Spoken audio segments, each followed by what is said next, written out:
really exciting to see the pieces come together. The team is on a great glide path for our landing on May 17th, 2018. The exhibit is coming along very, very well. We've had some of the sections, the designs are approved, fabrication is going on, and what's really remarkable to see these pieces, it's almost like a puzzle where you start adding one piece and then another piece and you begin to see what it's going to look like. That's the stage that we're at now.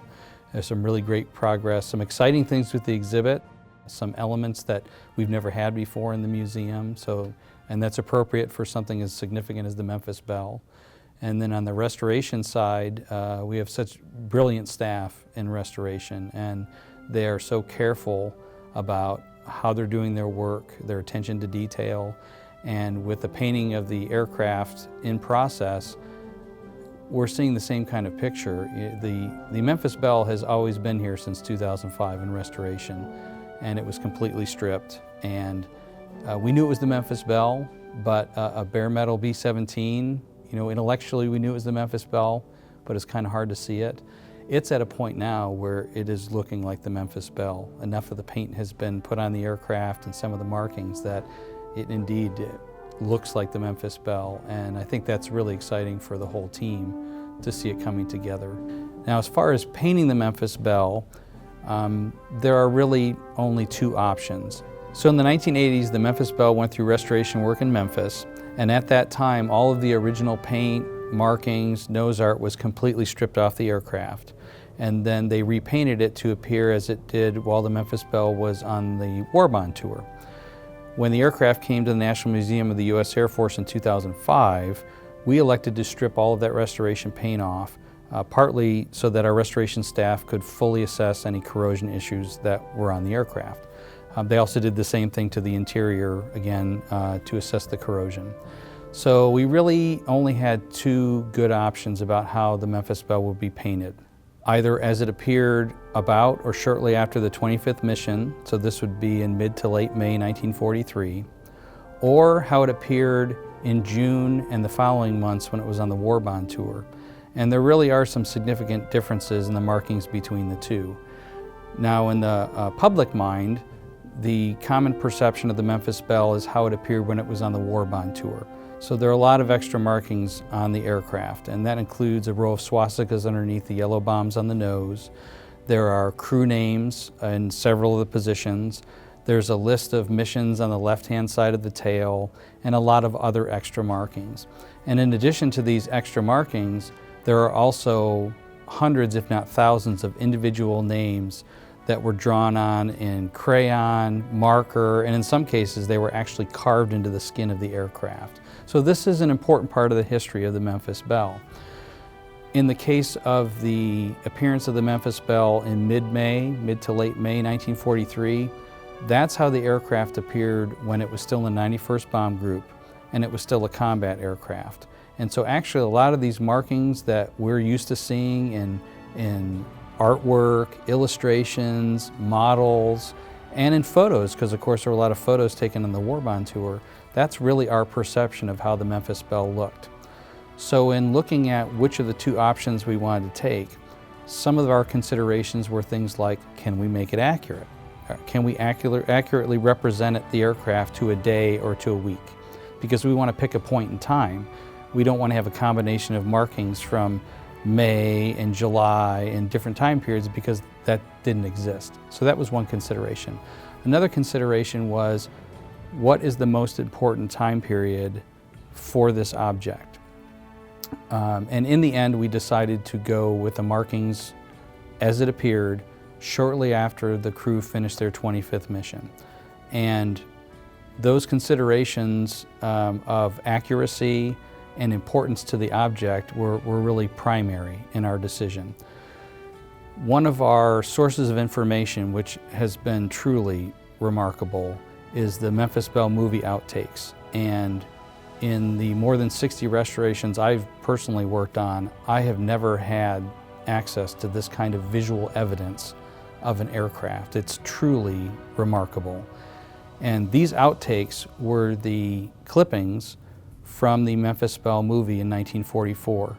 William Wyler and his team of cameramen shot 11 and a half hours of footage and only used 40 minutes of it for the wartime movie. And they did it at risk of their lives. In fact, one of the cameramen was killed on a filming mission. But what they have left us, and which the National Archives preserved, and from which we have a copy, is this visual record of the Memphis Belle. How it appeared as early as January of 1943, just a few months into its tour, all the way up to and past the completion of the 25th mission into July and August of 1943 on the war bond tour. So we have an outstanding record of how the aircraft looked. And the Memphis Belle, from May 17th till late May, the only markings that were added on were to complete the row of bombs so that it had 25 bombs. We know this for a fact because there's extensive coverage of the Memphis Belle during the King and Queen's visit on the 26th of May, 1943, so about a week and a half after the crew finished their 25th mission. And there's excellent coverage in color of the entire aircraft. And so we know for a fact that the markings were fairly sparse into late May. Some of the markings that are on the aircraft as of mid to late May include the words Memphis Belle. They include the famous nose art, a row of 25 bombs representing each of the missions, and there are some yellow and red stars above the bombs, and those represent times when the Belle was a lead in the formation of the attack. There are also some swastikas around the aircraft. There's one at Layton's position on the left, the navigator. There's one at Quinlan's position in the tail.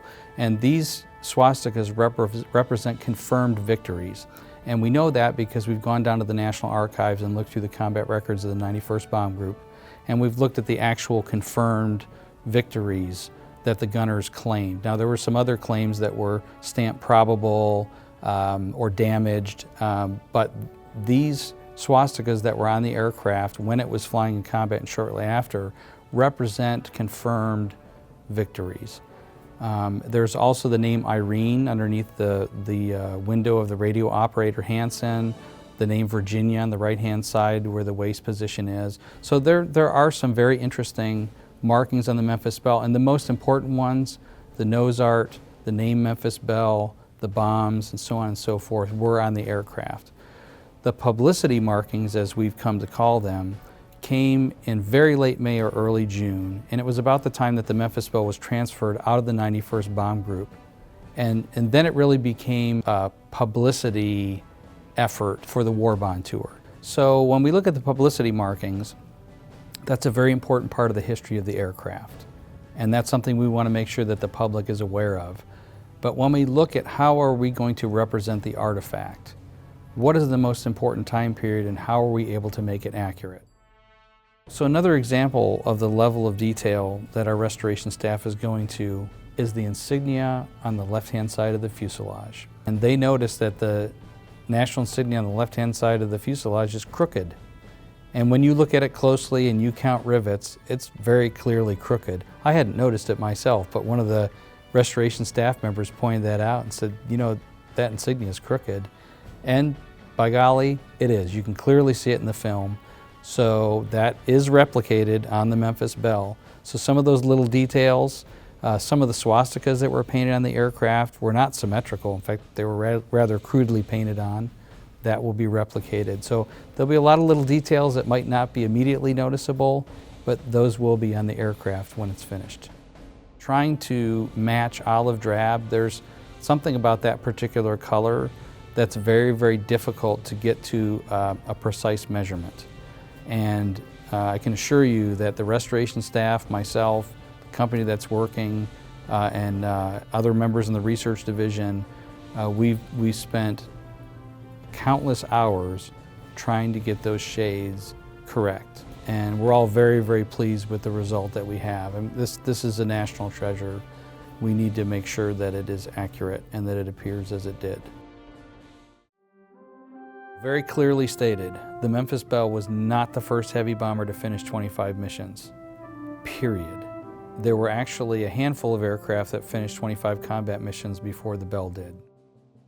What's important about the Belle is that it is the symbol of these heavy bomber crews. Now, the Memphis Belle was a first. It was the first heavy bomber to return to the U.S. after flying 25 missions over Europe. That is a factual statement.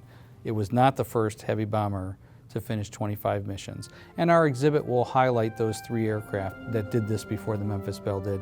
We want the full story to be told.